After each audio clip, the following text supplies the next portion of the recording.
ফের প্রকাশ্যে এলো কোচবিহার পুরসভা এবং ব্যবসায়ী সমিতির সংঘাত। বুধবার কোচবিহার পৌরসভার চেয়ারম্যানের বিরুদ্ধে একাধিক বিস্ফোরক অভিযোগ করল জেলা ব্যবসায়ী সমিতি। সোমবার শিলিগুড়িতে উত্তরবঙ্গের ব্যবসায়ীদের সঙ্গে একটি সভা করেন রাজ্যের মুখ্যমন্ত্রী মমতা বন্দ্যোপাধ্যায়।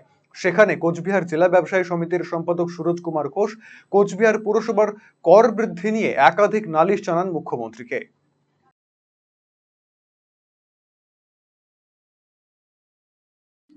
সর্বপ্রথমে আপনাদের সকলকে শুভেচ্ছা জানাই এবং কুচবিহার জেলার এবং তথা ভবানীগঞ্জ বাজারের বিভিন্ন সমস্যা এবং শহরের ব্যবসায়ীদের সমস্যা নিয়ে আমরা মাননীয় মুখ্যমন্ত্রীর কাছে গেছিলাম।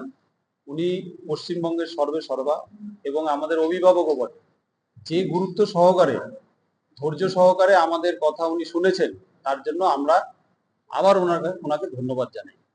কিন্তু আমরা খুবই মর্মাহত যে সকল ব্যবসায়ীর কথা মাননীয়কে জানাতে গিয়ে যেভাবে ব্যক্তিগত আক্রমণের মুখে পড়তে হলো, এটা খুবই দুর্ভাগ্যজনক এবং মানে এটার কোনো ভাষা নেই। সম্মানীয় একজন ব্যক্তি, তার সবকিছু বিবেচনা করেই কথাগুলো বলা উচিত। কেউ ব্যক্তি স্বার্থে মুখ্যমন্ত্রীর কাছে যায়নি। আর মুখ্যমন্ত্রীর কাছে যাওয়াটা কি তাহলে কি আমাদের দোষ হয়ে গেল? আমরা ওনার কাছে যাবো না, কার কাছে যাব? আমাদের সমাধান তো একমাত্র রাস্তা, শেষ সমাধানের রাস্তা তো মুখ্যমন্ত্রী। তাহলে কি এটা দোষ আমাদের? তবে ব্যবসায়ী সমিতির সম্পাদকের এসব অভিযোগ মিথ্যে বলে দাবি করেছিলেন কোচবিহার পৌরসভার চেয়ারম্যান রবীন্দ্রনাথ ঘোষ। পৌরসভা কোনো কর বৃদ্ধি করেনি বলে দাবি তার। এদিকে বুধবার উত্তরকন্যায় মুখ্যমন্ত্রীর ডাকা প্রশাসনিক সভায় উপস্থিত হন রবীন্দ্রনাথ ঘোষ।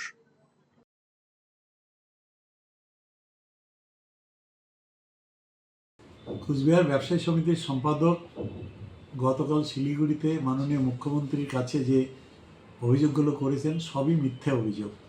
কুচবিহার পৌরসভা 2022 সালের 17ই মার্চ দায়িত্ব গ্রহণের পরে কোনো কর বৃদ্ধি করেনি। কি ট্রেড লাইসেন্স, কি সম্পত্তি কর, কোনো কি ট্রেড লাইসেন্স, কোনো কর বৃদ্ধি করেনি। ট্রেড লাইসেন্সের ক্ষেত্রে মিথ্যে অভিযোগ করা হয়েছে, কারণ 2017 সালের পরে ট্রেড লাইসেন্সের যে করটা সেটা অনলাইন হয়ে গেছে।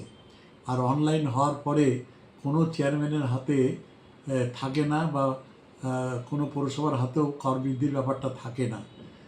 সেখানে ব্যবসায়ীদের অভিযোগের ভিত্তিতে তাকে প্রশ্ন করা হলে তিনি যখন নিজের সাফাই দিচ্ছিলেন, ঠিক সেই সময়ই কোচবিহারের সাংবাদিক বৈঠক করে তার বিরুদ্ধে একাধিক তোপ দাগেন জেলা ব্যবসায়ী সমিতির সভাপতি মতিলাল চৈন। তিনি বলেন, ব্যবসায়ীদের ওপর একাধিক করের বোঝা বৃদ্ধি করেছে পৌরপতি। আমাদের কাছে উপযুক্ত প্রমাণ রয়েছে।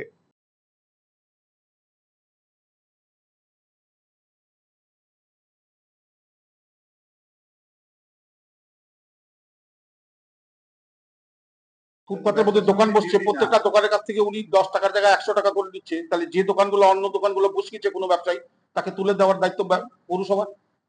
কোনো ব্যবসায়ী যদি ট্রেড লাইসেন্স না করছে, তার নিজের ডিপার্টমেন্টের ব্যর্থতা তিনি আমাদের উপরে চাপাতে পারেন না। এটা পৌরসভার দায়িত্ব। কোন ব্যবসায়ী ট্রেড লাইসেন্স দিয়ে ব্যবসা করছে না, আপনি ধরুন, তার জন্য তো আমরা প্রতিবাদ করতে যাইনি যে আপনি বিনা ট্রেড লাইসেন্সে ব্যবসা করছে, তাকে আপনি ধরবেন না। আমরা কি তার জন্য তার কাছে কোনোদিন গিয়ে আবদার করেছি? এটা তার দায়িত্ব। নিজের ব্যর্থতাকে অন্যের ঘাড়ে চাপিয়ে দেওয়াটা আমার মনে হয় এটা সমীচীন না। এরপর সাংবাদিকদের সামনে কোচবিহার পৌরসভার একাধিক করের কাগজপত্র তুলে ধরেন তারা। এতে কোচবিহার জেলা ব্যবসায়ী সমিতি এবং কোচবিহার পৌরসভার সংঘাত যে চরমে উঠল তার বলার অপেক্ষা রাখে না।